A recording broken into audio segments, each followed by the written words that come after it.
408 triliun, tahun 2022 431 triliun. Apakah itu pemerintah yang baik yang membantu fakir miskin? Tadi kan Bapak menyinggung soal fakir miskin. Pada waktu itu nggak ada pemilu, tapi sudah 400 lebih bantuan pansos dan pelinsos. Yang kedua, tadi Romo mengatakan bahwa presiden seperti pencuri di kantor ngambil duit dibagi-bagikan.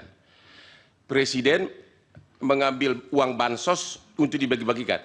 Apakah Romo mengetahui bahwa bansos yang dibagikan itu sudah ada datanya berdasarkan DTKS, yaitu data terpadu kesejahteraan sosial, dan satu lagi PTKE, pensasaran percepatan penghapusan kemiskinan ekstrim.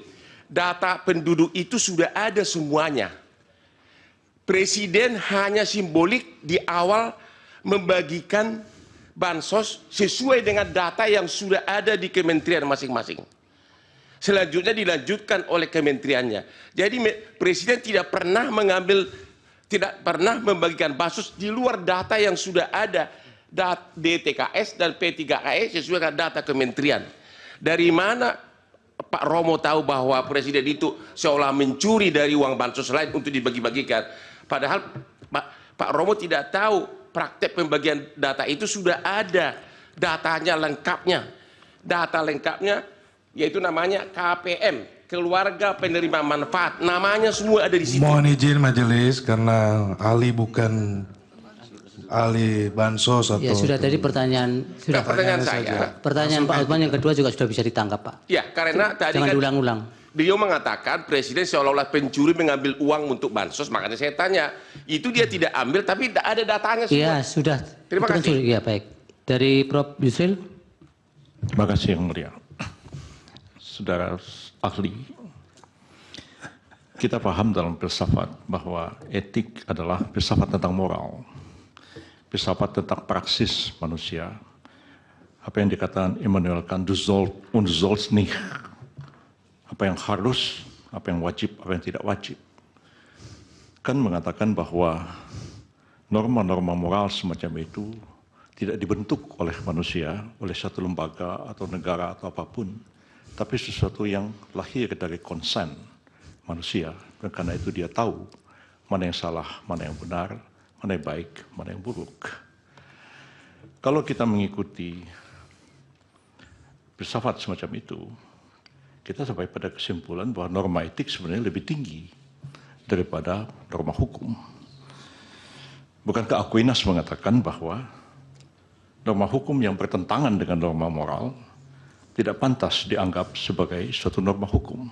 Itu dalam Summa Theologia yang tentu Romo lebih paham daripada saya. Pertanyaannya, pada sisi lain kita mengenal teori tentang hierarki perundang-undangan, hierarki norma di dalam hukum itu sendiri. Kita mengenal ada norma yang lebih tinggi, yang bersifat lebih mendasar, ada norma menengah, ada norma rendah, ada norma yang bersifat pengaturan-pengaturan teknis. Saya agak khawatir Romo confuse, Romo, antara etik dalam filsafat dan etik yang dibicarakan dalam forum ini, yaitu etik yang terkait dengan kode etik yang menjadi kewenangan dari Mahkamah MK, jadi kewenangan DKPP untuk melakukan pemeriksaan dalam satu proses peradilan etik. Etik seperti itu, saudara saksi, agak berbeda dengan etik yang kita pahami dalam filsafat. Dan berbeda konteksnya dalam hierarki norma-norma. Kalau merujuk kepada Kant, merujuk kepada Aquinas, merujuk kepada Ibnu Hazm atau Imam Ghazali, Prof. Yusril terlalu lama. teks di atas. Pertanyaan apa? Ya, pertanyaan akan segera. Tapi kode etik yang sekarang ini adalah kode etik yang diperintahkan oleh undang-undang. Dalam undang-undang MK, dalam undang-undang KPK, dalam undang-undang advokat. Dan itulah yang diadili, yang dijadikan dasar mengadili pelanggaran kode etik. bukan pelanggaran kode etik seperti yang dipahami oleh Immanuel Kant dan Thomas Aquinas.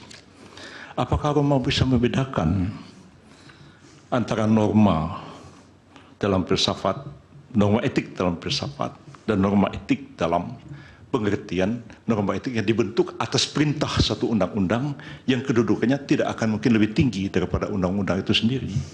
Persoalannya adalah apakah pelanggaran etik dari filsafat membuat implikasi kepada penyelenggaraan negara harus begini seperti yang Romo katakan, ataukah pelanggaran kode etik sebagai code of conduct di dalam norma etik yang dijadikan dasar keputusan DKPP dan MKMK, apakah itu akan menggeser satu keputusan yang didasarkan atas norma undang-undang?